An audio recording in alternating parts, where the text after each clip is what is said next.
Tapi ya dengan begini Anies tidak mudah lah ya. Tantangannya banyak. Dan salah satunya gue dengar gara-gara lo tuh Mas.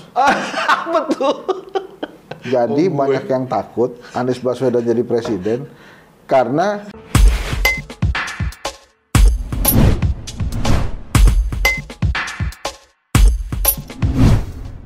Assalamualaikum warahmatullahi wabarakatuh.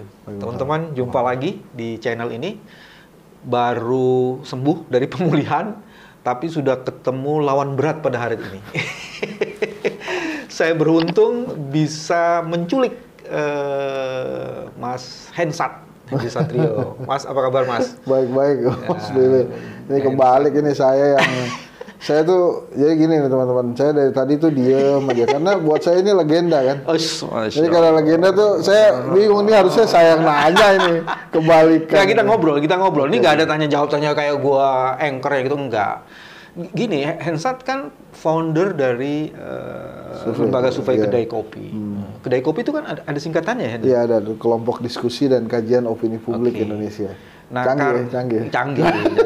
Nggak namanya merakyat tapi kemudian dalam gitu. Iya, yang karena, dikerjainnya tuh strategik banget. Karena hanya di kedai kopi. Obrolan ringan tapi santai, tapi penting. Dan disitulah yang disebut dengan strategik gitu ya. Dan hasil-hasilnya itu banyak kedai kopi itu. Masya Allah. Ini gini nih, saya terus terang pengen ngulik soal Anies Baswedan, Bos. Gue rasa ada yang beda tuh ya, tampilan-tampilan seseorang yang disebut dengan Anies Baswedan yang dideklarasikan sebagai capres tuh ya.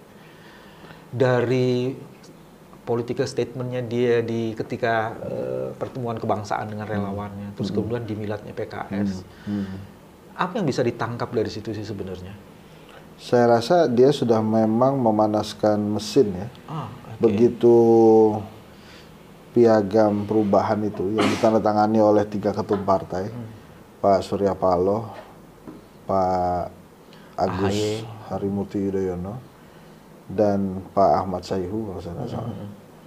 Itu membuat dia lebih percaya diri sebagai capresnya. Kan dia kan sekarang nih resmi jadi capres 3 partai politik itu, Nasdem, Demokrat, dan PKS. Sehingga dalam ruang gerak ya, jadi muscle-nya itu juga sekarang udah muscle baca pres tuh.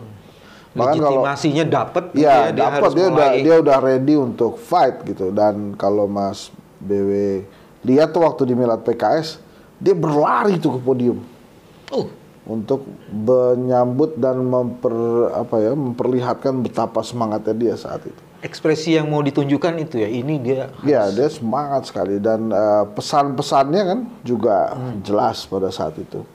2 kali beliau itu Sabtu Minggu tuh ya, dan dua-dua pesannya bahkan oleh salah satu petinggi atau pendiri partai politik dianggap sebagai pidato terbaik pasca reformasi. Itu kan luar biasa tuh. Nah mungkin ini pengagum-pengagumnya Mas Anies. Iya, itu dia pengagum-pengagumnya Mas Anies nih keluar semua nih. Walaupun, nah ini nih insight-nya monitoring medsosnya Kedai Kopi nih. Jadi ada kelompok memang yang menyukai ide dan gagasan Anies Baswedan. Tapi dia belum mau disebut sebagai pendukung atau pemilih Anies Baswedan secara elektoral. Nah ini kan nggak apa-apa nih, saya ngobrolnya. Dan itu harusnya jadi koreksi ya buat internal timnya Anies Baswedan. Karena artinya ini Anies Baswedan ini tokoh yang penuh ide dan gagasan memang. Tapi ada beberapa hal yang membuat kelompok masyarakat ini walaupun setuju, walaupun mendukung dengan idenya Mas Anies, tapi dia belum mau nih saat ini disebut Bu Anies Baswedan. Gitu. Tapi memang bukan berarti dia mau disebut sebagai pendukungnya Ganjar atau Prabowo juga. Tapi hal ini yang menarik nih. Jadi memang ide dan gagasan itu nampaknya ditunggu sekali oleh masyarakat. Salah satu narasumber di FGD-nya Kedai Kopi itu mengatakan, we are tired, hektik lah dengan pertarungan atau adu mulut yang begitu bising dan bisik di media sosial.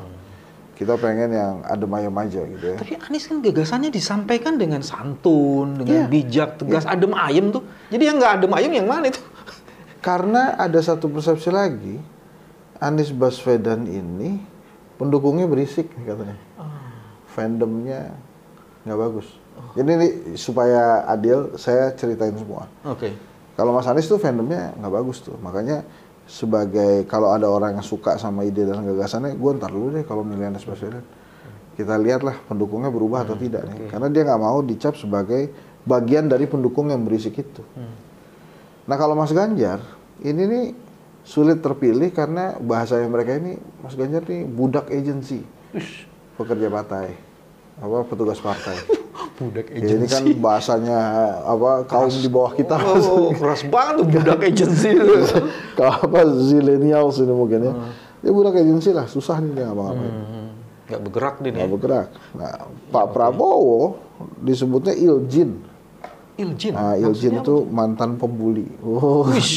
Itu juga ngeri. Itu bahasanya. Ya, itu bahasa mereka tuh. Jadi dan Pak Prabowo nampaknya menyambut itu dengan hal yang positif tuh. Jadi kalau Mas BW melihat medsosnya Pak Prabowo, yang salah satu poin ramenya medsos Prabowo itu ada Pak Prabowo pakai hoodie. Itu pakai hoodie putih. Dia senyum biasa aja khas Prabowo. Nah itu rupanya banyak sekali netizen mengapresiasi itu. Dari cuma sekedar Bapak sehat-sehat ya Pak ya, sampai ada yang bilang wah hoodie-nya bagus. Bahkan beberapa netizen Indonesia kan kreatif, dia edit tuh. Hoodie-nya ada tulisannya Coldplay gitu-gitu. Nah itu yang menarik, jadi memang disambut. Nah ini sebetulnya pekerjaan rumah para calon presiden dan hal yang dan berbeda yang mendukung itu ya. Dan berbeda nih dengan persaingan 2014. Karena kan nanti kita 60% katanya anak muda yang menentukan. 64, 67 bos katanya kalau data survei itu. Nah ini kita buka-buka lah.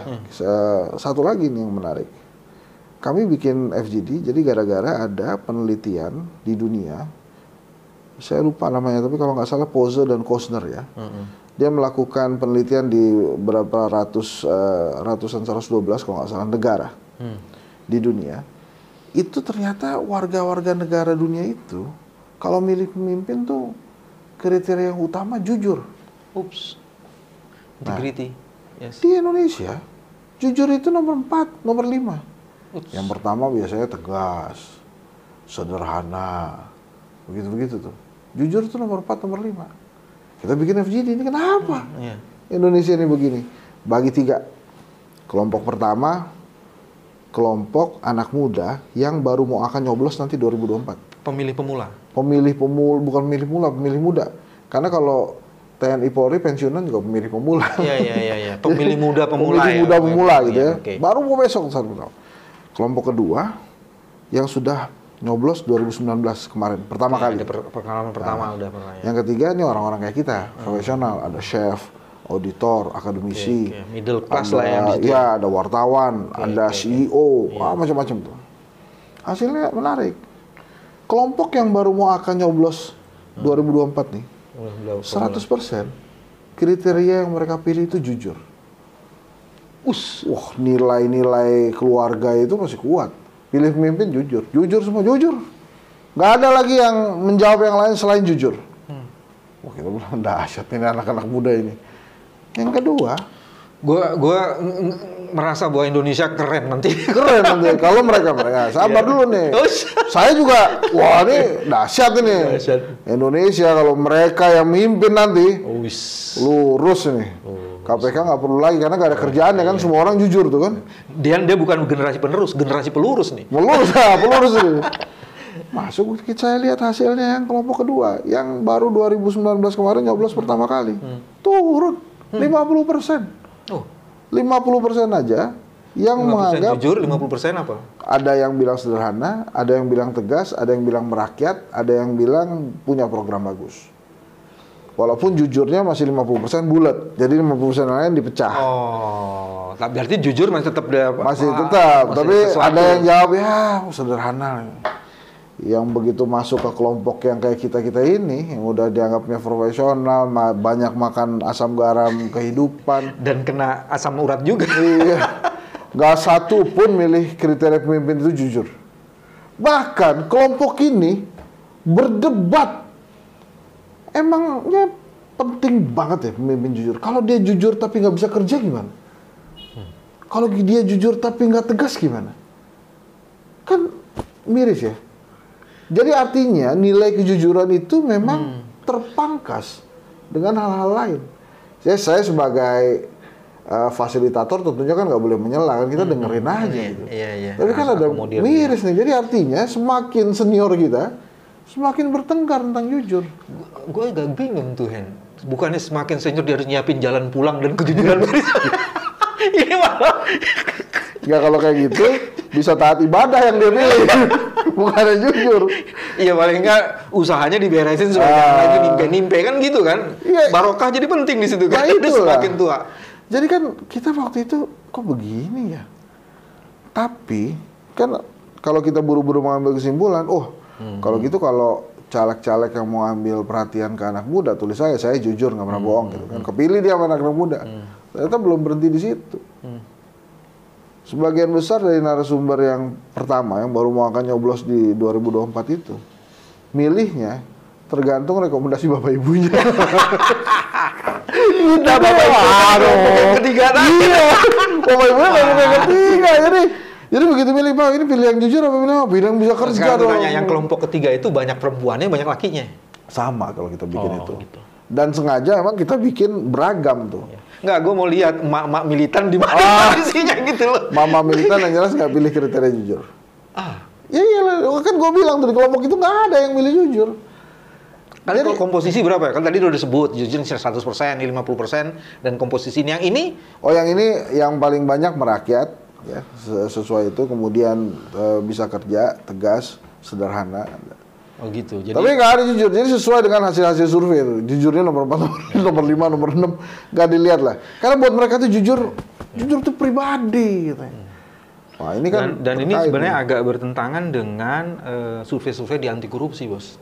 Nah, anti korupsi. Di anti korupsi kalau yang di corporate gede gitu ya, dia mengatakan owners nggak akan mungkin ngasih orang cuman pinter doang loh. Kalau pinter nggak jujur, lu untuk apa kepinteran lu gitu? Gue dibohongin juga nanti bisa diambil alih. Jadi jujur tetap di posisi pertama. Baru yang kedua kreativitas, Bos. Karena dalam kompetisi itu diperlukan kreativitas. Ini untuk corporate ya. Untuk corporate itu surveinya seperti itu. Nah kalau di official, integrity itu jadi penting karena apa? Data Indonesia kenapa turun dari 38 ke 34 di indeks perception corruption? Lo tau nggak kenapa? Kenapa itu? Karena ada 2 data indeks yang digabung itu 2 itu yang berupa isinya itu mengenai kepercayaan dunia internasional terhadap situasi di Indonesia di politikal sama ekonominya. Dia nggak percaya bahwa Indonesia ini memberikan jaminan itu. Karena apa? Ada apa? Ada political corruption di situ. Jadi dia nggak percaya kalau gue taruh modal ke sini. Jadi foreign direct investment tuh nggak mau masuk gara-gara itu, Bos. Baik di tingkat internasional maupun di tingkat yang di Hong Kong itu yang ada PERC itunya. Ekonomi political corruption apa namanya itu analisisnya itu di situ. Jangan-jangan dia melihat hasil surveinya kedai kopi juga dilihat tuh yang jadi pejabat umur berapa? Enggak, ini nggak bertentangan karena memang makanya saya bilang itu yang memang sebutkan owner cari karyawan. Nah ini dia milih pemimpin. Kalau milih pemimpin cari karyawan tuh maksudnya CEO ya, Bos. Yang dicari CEO-nya tuh dia pasti nyari yang seperti itu. Jadi CEO-nya bukan orang yang hebat itu aja, dia pengen ini jujur kan lu kasih kepercayaan lu pegang. Terus dia tutup mata, gue duduk di sini gitu. Nah, itu yang menjadi menarik sebenarnya. Kan kalau tadi ngomong satu lagi ya, Anies mulai memanaskan mesinnya, maskolnya udah mulai dipanasin. Terus kan dia menyebut angka, dia menyebut bahwa mobil listrik itu keren. Terus kemudian harusnya mobil listrik itu ya oke mobil listrik, cuman mobil listrik yang berpihak pada kepentingan kemaslahatan, kepentingan rakyat banyak, keadilan sosial, kesetaraan kayak gitu. Itu kan nggak ada jawaban tuh dari pihak-pihak lain tuh. Artinya apa tuh? Padahal hari ini sekarang mobil listriknya itu diarahkan pada kebijakan yang bukan sekedar kendaraan publiknya. Dan kita tuh masih ada 212 triliun loh, Bos, subsidi di bidang energi itu. Soalnya gini ya, itu kan yang dibicarakan sama Anies Baswedan waktu itu kalau saya tidak salah itu tentang keadilan sosial dan kesetaraan. Jadi kalau ini kan mobil listrik harganya mahal ya. Pasti. Saya nggak punya saya. Ioniq lebih mahal bos. Gue nyebut nama. Oh nggak ada sih. Kirain ada sponsor. Ioniq itu juga katanya mahal banget ya. Anggaplah memang yang bisa beli mobil listrik sekarang orang-orang yang berlebih lah. Yang memang saya yakin itu bukan mobil pertama juga. Yes. Nah kalau kemudian diberikan subsidi sampai 80 juta ya. Jadi maunya Mas Anies tuh mungkin ya. Kalau mau kasih subsidi ya mungkin bis aja gitu yang bisa ngangkat lebih banyak orang sehingga subsidinya juga bukan cuma buat 1-2 orang saja tapi lebih banyak dari orang itu gitu. Jadi kalau dari sisi mobil listrik sih counternya nggak begitu kenceng tuh bos. Yang gue agak geli tuh counter terhadap jalan, ya. Yang jalan tol dengan jalan nasional kabupaten terus dibilang kok jawabannya loh kan banyak bus juga di situ. Emang kalau naik bus di jalan tol kagak bayarnya kagak mahal gitu. Gue juga ini gue ketawa-ketawa ini serius apa enggak sih dalam membelikan counter ini? Jadi memang sebetulnya ini sehat nih pemilu kita kalau kemudian setiap capres seperti Anies Baswedan memberikan gagasan dan ide gitu ya. Sehingga pada saat berdebat juga berdebatnya adalah gagasan dan ide. Buat orang-orang yang nggak berdebat yang nggak ngerti atau nggak nyampe intelektualnya ya mereka kan berisik aja di ranah media sosial tanpa bisa memberikan substansi yang kuat gitu kan. Tapi kan itu menyedihkan ya. Jadi kalau nggak bisa memberikan substansi yang kuat kemudian cuma modal berisik aja kan jadi nggak enak gitu perpolitikan. Mudah-mudahan ini bisa kayak Anies ya. Kayak misalnya gini Mas Bebe ya. Misalnya gue tuh dulu waktu pertama kali jadi pengamat kan di quote di mana gitu ya atau masuk TV di mana gitu kan. Itu kan gue sering kirim tuh ke nyokap gue, ke bokap gue almarhum tuh dulu. Sekarang tuh nggak pernah lagi. Karena komennya ngeri-ngeri tuh. Saya tuh kalau saya sih bilangnya ada yang ngomong bangsat ya udahlah. Kan maksudnya mungkin bukan hensat tapi bangsat ya. Nggak apa-apa mungkin dia maksudnya bangsat Rio kan. Iya, positif aja kan. Bangsat Rio. Ya. Terus dia bilang gas melon lah, pengamat gendut lah, abal-abal lah. Tapi fisik banget ya serangannya. Ya karena cuma bisa itu. Oh iya. Standarnya memang di situ dia. Di situ. Tapi kan saya nggak tahu ya. Saya nggak kuat di agama gitu ya. Mudah-mudahan kalau dikata-katain yang jelek-jelek itu, mudah-mudahan kita dapat pahala yang dikatain. Dosa-dosa lu gugur lah. Paling kita gitu. Dapat pahala sih belum tentu, cuma dosa-dosa gugur. Nah kalau dosa-dosa gugur kan lumayan juga loh. Ya silakan saya dibunuh gitu. Ya, lumayan tuh ya. Ini kadang-kadang kan memang berisiknya ke arah sana. Tapi apa yang dilakukan Mas Anies itu menurut saya hal-hal baru. Jadi marilah kita adu ide gagasan. Sampai apa? Anies kan nyindir tuh. Kalau kita adu lari saya kalah dah.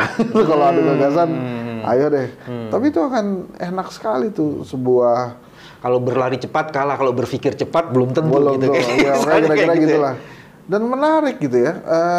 Maka nanti buzzer-buzzer yang selama ini cuma bisa nyerang fisik itu nggak akan bisa masuk dia ke perdebatan ini. Karena membutuhkan tingkat intelijensi dan pemikiran kan. Dan ada value juga ya saatnya kayak gini loh. Jaga marwah, jangan membuat hoax, jangan melakukan kebohongan.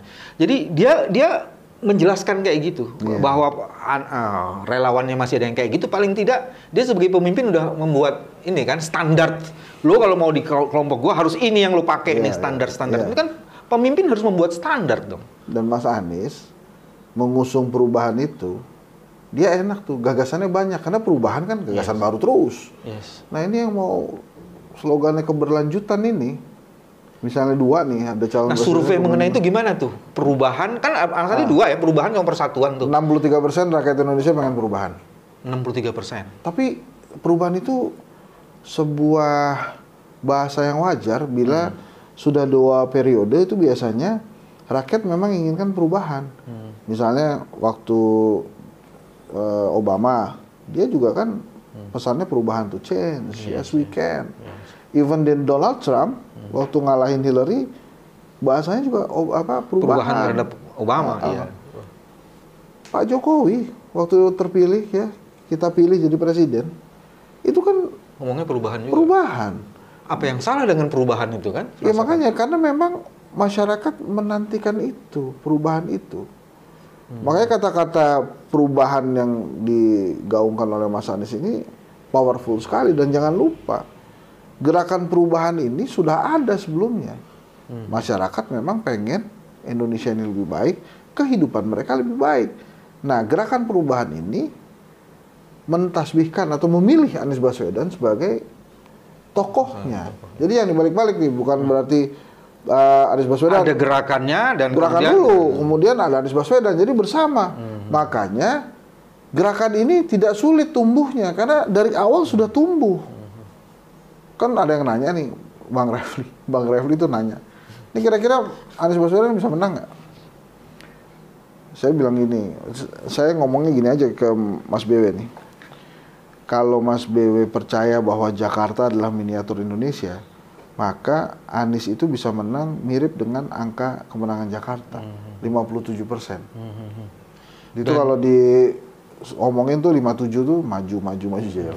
Bukan karena IM 57 tuh ada lagi tuh. Apa tuh? TWK yang IM 57 juga.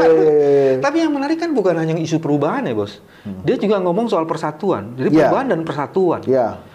Jadi kata persatuan tuh menjadi kunci. Pengalaman juga pengalaman Jakarta yang dipakai. Dan di Jakarta kan tuh teduh ya. Kan mengayomi. Iya, nggak ada hal-hal yang ditakutkan orang itu kan, yang katanya Surya dan lain-lain. Karena sebelum dia ke Guyup dan Persatuan itu, dia melakukan program-program yang memenuhi asas-asas keadilan sosial dan kesetaraan tadi. Ini udah ngomongin Anies gitu. Aku melihatnya satu lagi gini loh, ini ada sesuatu yang ada di dalam Pancasila, di dalam dasar negara soal keadilan. Jadi makanya kan ngomongnya bukan sekedar perubahan, persatuan, tapi persatuan yang bisa menyatukan kita karena kita bisa mengendalikan ketimpangan sosial. Jadi di dalam persatuan itu ada keadilan itu. Lu gimana mau bersatu sementara ada ketidakadilan? Jadi dibungkusnya kayak gitu, dan ini menurut saya sesuatu yang keren kalau bisa dipertukarkan atau dibikin berkelahi itu gagasan-gagasan itu ya. Iya, makanya kalau taruh gagasan itu ujung-ujungnya pasti akan bagus tuh, tapi memang tidak mudah ya memunculkan gagasan-gagasan itu. Bahkan Bung Karno itu butuh waktu untuk meyakinkan rakyat Indonesia bahwa dijajah itu nggak enak gitu. Tapi ya dengan begini Anies tidak mudah lah ya.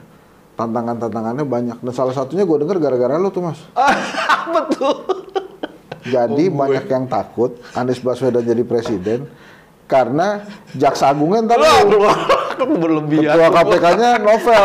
Nanti gue tanya nih beneran, emang pernah ada deal begitu? Enggak ada. Karena lu salah satu penyebab Anies susah nih. Susah nyalon ya.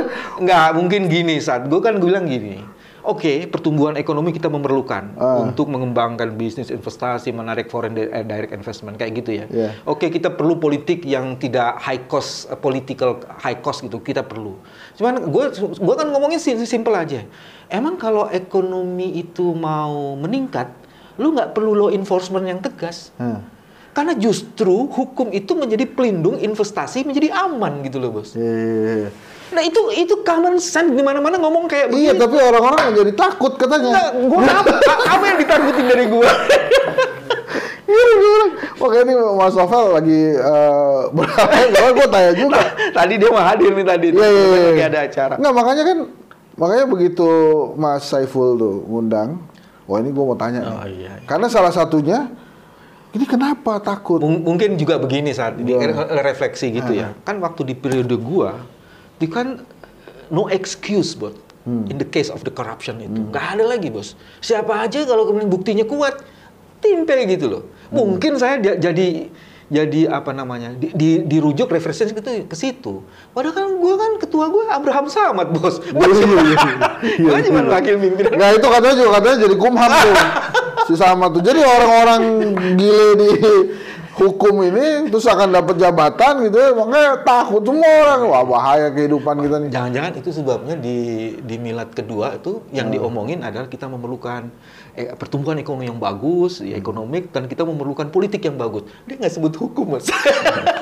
Nggak, itu harus disebut karena teorinya demokrasi hanya langgeng diselenggarakan dalam sebuah negara kalau 3 hal terjadi. Ekonomi yang merata, hukum tidak tebang pilih, dan kedewasaan berpolitik. Jadi mau nggak mau harus ada. 3 in 1 Nah, terus nih belum jawab. Emang ada deal-deal itu? Kalau Mas Anies menang, terus Mas BW Masa gue mesti bilang wow, kan nggak begitu caranya juga, nggak ada. Nggak, saya menduga itu saya dijadikan referensi atas beberapa sikap dan perjalanan karier saya di dunia penegakan hukum. Saya menduga kayak gitu kalau lu banyak penjahat yang ditangkap waktu itu ya? Banyak banget orang takut sama lu, Mas. Di dunia yang lu bangga nggak dijadiin gitu? Wah, sebagai sosok gue malah takut, Bos. Apa iya gue begitu ya? Apa iya gue begitu ya? Saya misalnya, saya mengalami proses pengayaan pengalaman tuh ketika jadi Tgupp, Bos. Oh. Kan aku diminta sebagai Tgupp-nya Mas Anies? Iya, KPK ini kan Komite Pencegahan Korupsi. Yeah. Nggak boleh ngomong, Bos. Nggak boleh ngomong. Dan kerjaan gue adalah build the system dan minimize potential abuse of power di situ, Bos. Jadi gue berteman dengan inspektorat, gue berteman dengan teman-teman yang apa ya di pelayanan publik yang kira-kira itu ngeri-ngeri lah di situ kan. Jadi semua informasi gue itu gue sampaikan ke Mas Anies. Gue nggak pernah ngapa-ngapain. Gue sampaikan ini, Bos, ini informasinya begini. Karena kan beliau yang jadi ini. Jadi saya di situ belajar dan saya belajar tidak menjadi librero di situ. Saya jadi pengumpat. Jadi artinya saya belajar banget di situ bagaimana sistem birokrasi bekerja. Nah, disitulah aku belajar. Aku misalnya bantuin yang orang nggak berpikir ya, bantuinnya gini. Kalau korupsi itu bukan hanya di expenditure di mana dana di expand di proyek-proyek yang besar atau di sektor-sektor yang besar. Tapi kita harus mulai dari penerimaan, Bos. Revenue, Bos. DKI itu, Bos, APBD-nya itu hampir 100 triliun. 100 triliun itu artinya di dalam jajaran APBN kalau pakai pembandingannya itu nomor 5, Bos, kira-kira. Jadi gede loh. Lu kalau nggak hati-hati di situ kejeblos aja, minta ampun tuh.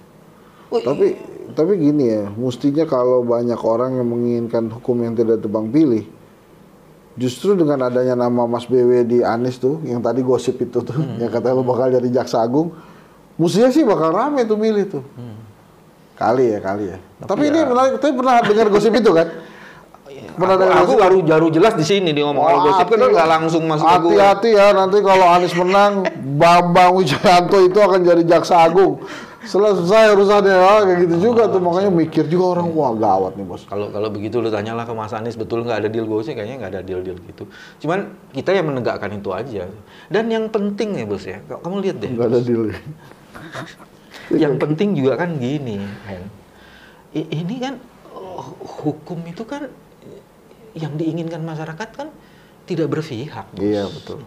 Dan dia tidak tebang pilih, tidak belah bambu. Yang penting bagi kita mengkomunikasikan. Sekarang apa yang dilakukan oleh teman-teman Kejaksaan Agung keren kok. Satgas yang dipimpin oleh Mas Novel di Kapolri itu yang justru meningkatkan survei kepercayaan publik pada Kapolri meningkat loh. Iya. Sekarang kalau dibandingin gua sama Mas Novel, jenggotnya panjangan mana? Iya. Mas Novel, jidatnya itu mana, Bos? Tapi justru pencegahan korupsi Satgas itu yang di bawah Kapolri itu menyumbang kontribusi terbesar bagi peningkatan citra Kapolri. Citra lembaga kepolisian. Gua rasa kedai kopi harus survei itu loh. Lu supaya jangan upset lo. Kedai kopi harus riset itu. Serius, Bos. Iya. Dan apa yang dilakukan? Gue di TGUPP, gue partner dari kepala dinas. Gue bilang, gue punya petanya nih. Lo harus perbaiki di sini. Kan itu kan yang diperlukan masyarakat. Iya. Bukan festivalisasi itu. Cuman kan orang perlu dikasih tahu, kalau lo macem-macem, ini kayak gini nih. Cuman kan pencegahan korupsi itu kan tidak menarik, Bos. Iya. Emang waktu zaman gue pencegahan korupsinya nggak, Bos. Pada saat gue itu ada yang disebut dengan program pengembangan sumber daya, pencegahan korupsi. Itu, Bos. Kita kekayaan kita tuh yang diselamatin luar biasa banget. Cuman kan itu nggak menarik di media gitu kan. Yang berdarah-darah yang menarik gitu. Jadi jangan, bukan gue disalahin dong. Mas Evel, saya nanya lagi ya. Waktu pemilihan ketua KPK, kan yang kepilih Abraham Samad tuh. Saya sih waktu itu belum kenal Abraham Samad. Tapi Mas BW kan tebakan kita semua orang nih, BW nih jadi ketua nih. Terus kemudian ternyata Bang Abraham. Itu perasaannya gimana tuh? Nah, orang itu ditunjuk. Kan karena gini, orang dihargai itu karena ditunjuk atau karena kualitas ini program? Maaf ya, agak-agak nanya-nanya nih tamunya nih. Enggak, ini kita diskusi. Enggak, bagi saya kan kontribusi, Bos. Tanya sama Abraham Samad, apakah terus gue mau take over semua pekerjaan? Enggak lah, kontribusi, kasih gagasan, ya tampil keluar ya Abraham Samad. Dan saya mau kasih tahu sama Henry gini, Bos. Dalam track record saya, waktu saya di YLBHI, Munir tuh gue yang rekrut, Bos. Terus kemudian jadi sesuatu. Teten Mas Duki kita taruh di ICW, terus jadi sesuatu. Menteri. Teten Mas Duki. Dulu kan masuk, kita bagi-bagi tuh, ada yang di ICW, ada yang ke Jokowi itu. Ya karena itu kan memang garis politiknya dan garis tangannya beda. Kita harus hormati bahwa dia. Enggak, maksud saya punya pengalaman itu. Saya dari Papua, Bos. Kecil dari Papua orang itu saya bisa saya menggantikan posisi Adnan Buyung. Saya rekrut teman-teman daerahnya jadi semua. Ya. Sebenarnya itu waktu Bang Abraham dan Mas BW memimpin KPK tuh seperti apa ya? Orang tuh bilangnya ya memang ini adalah the best KPK yang dipunya Indonesia. Ada orang lupa, Bos. Ada nama Busro Mukodas. Itu wise man, Bos. Ya itu setelah zaman. Mas Busro malah masuk duluan 1 tahun lebih dulu. Oh, gitu. Kan dia yang gantiin Antasari, Bos. Mas Busro Muhammadiyah. Busro Mukodas, ya. Busro Mukodas dulu kan gantiin Antasari. Orang dahsyat juga tuh. Itu makanya orang lupa ada wise man di situ yang sebenarnya dia bukan hanya sekedar tukang rem, dia tukang gas juga. Cuman dia juga dengan wisely gitu loh. Nah, orang nggak ngelihat peran strategik Busro Mukodas yang mewarnai itu. Emang kode etik yang kita rubah dan menjadi kode etik yang kemudian sekarang diacak-acak itu hasilnya dari mana? Itu salah satu pikiran-pikiran dari Mas BM selain pimpinan-pimpinan KPK yang lainnya. Oh, gitu ya. Jadi ini pemirsa saya juga baru tahu nih. Makanya inilah pentingnya kita datang ke podcastnya seorang legend. Ya. Enggak gitu. Terima kasih Mas Bambang sudah hadir. Terakhir gue mau ngomong ini ya. Saya menangkap situasi yang agak menarik gini. Biasanya kalau orang capres, dia mengorganisir kelompok-kelompok, ya kan? Sekarang sebagiannya kita kenal buzzer. Ini kayak ada kelompok organik yang hidup gitu ya. Dan dia tumbuh tanpa pembiayaan dan dia yang namanya relawan ya mengikhlaskan diri, macam-macam kayak gitu, bergerak, macam-macam kayak itu. Ini gejala apa sebenarnya? Ya tadi yang saya udah jelasin, jadi gerakan perubahan ini ada dulu di masyarakat. Itu menjustifikasi. Jadi ada Anies nih, Anies deh nanti pemimpin kita. Tapi gerakan perubahan itu ada dulu. Kan nih gini nih, ini mohon maaf nih, ini misalnya ini ditutup dulu bentar. Ini Indonesia, ya. Ini saya dapat ilmu ini dari seorang tokoh bangsa nih. Nanti kalau saya izin namanya disebutin, saya izin setelah podcast ini. Ya, baik. Jadi sekarang ini kita simpan dulu. Dia bilang ini Indonesia. Nah, pemerintah sekarang naruh kelompok nasionalis di sini, kelompok agama, kelompok ini, kelompok itu. Supaya apa? Supaya NKRI harga mati. Tapi hasilnya yang dari sini dorong ke sini, yang dari sini dorong ke sini, yang dari sini dorong ke sini, ini nggak bergerak kemana-mana nih. Nah, gerakan perubahan itu mengajak semua yang ada di sini, ayo kita di sini sekarang. Berurutan. Supaya apa? Dorong Indonesia, biar maju. Bukan ngepres tapi terus. Nah, ini yang terjadi saat ini di masyarakat. Dan keinginan untuk masuk ke gerakan perubahan itu semakin besar. Kenapa? Nggak usah diajak-ajak, ya mereka pengen berubah nggak? Harga telur misalnya katanya sudah 40.000. Finansial keluarga bulan ini dengan bulan lalu mungkin lebih susah. Kan itu pastinya ada gerakan-gerakan mereka ingin berubah. Belum anak-anak muda yang juga ingin melihat Indonesia ini lebih maju lagi. Nah, kita lihatlah budaya-budaya anak-anak muda ini yang merindukan betapa keinginan mereka untuk lebih ekspresif misalnya. Nah, ini semuanya jadi satu. Jadi kalau Mas BW nanya, kenapa kok ada gerakan-gerakan organik? Karena itu gerakan itu sudah tumbuh. Mas BW pasti ingat pada saat kita 97, 98, 99 di daerah-daerah pendukung PDI Perjuangan itu organik. Mereka bikin bendera sendiri dari kain-kain panggung sendiri, panggung posko mereka. Saya merinding di cerita di cat merah semua. menang mutlak pemilu 33%. Itu kan nggak ada tuh yang mengarahkan. Dan kesadaran itu muncul dari proses pembelajaran mereka proses juga. panjang. Jadi kalau kemudian saat ini misalnya yang berkuasa menolak perubahan, susah. Dia mengingkari eksistensi atas keberadaannya dia. Dulu kan dia masuk karena kita ingin berubah. Oh, ini nih presidennya. Adalah kita kan. Wah, kita pilih. Nah, sekarang nih betul. Hal itu terjadi juga. Organik rakyat yang memang ingin hidupnya lebih baik. Sebenarnya pertanyaan ini diajukan untuk menuju ke pertanyaan lain. Kalau ada upaya-upaya yang mencoba mendelegitimasi dengan cara-cara kriminalisasi, ya kan bisa aja terjadi kan? Ini hati-hati loh terhadap ini. Karena menurut hitungan lo, ada nggak sih upaya mengkriminalisasi? Kalau kata Sudirman Said, gue lihat tuh ada kriminalisasi gitu. Apa halangan-halangannya? Saya ngelihat itunya dia kan, rekamannya dia di Hersu tuh ya kalau nggak salah. Dia bilang tuh ada aja. Tapi apakah rakyat takut dengan itu? Ini yang saya mau kita diskusi ini memberitahukan, hati-hati loh. Kalau lu main-main dengan cara-cara yang tidak demokratik kayak begitu, iya, makanya ngeri gitu. Karena gerakan perubahan itu sudah ada. Gerakan perubahan memilih Anies Baswedan sebagai lokomotifnya. Tiba-tiba dihilangkan ini lokomotifnya. Emangnya gerakan ini jadi berhenti? Tidak, mereka akan cari lokomotif yang dihilangkan itu. Menjaga lokomotif yang dihilangkan itu untuk tetap maju. Beda bila Anies Baswedan mendeklarasikan, ayo kita mulai gerakan perubahan, saya yang mimpin. Nggak akan seperti sekarang. Sekarang ini perubahan dulu maju, kita pilih Anies Baswedan. Dan itu sudah firm, Anies aja gitu. Nah itu kan yang menarik tuh, makanya saya berkali-kali ditanya, ini cara pilih pemimpin tuh sekarang yang gimana? Ya kalau yang kemarin memang adalah kita. Yang sekarang lebih baik dari kita lah. Gitu kan? supaya saya maju lebih baik gitu.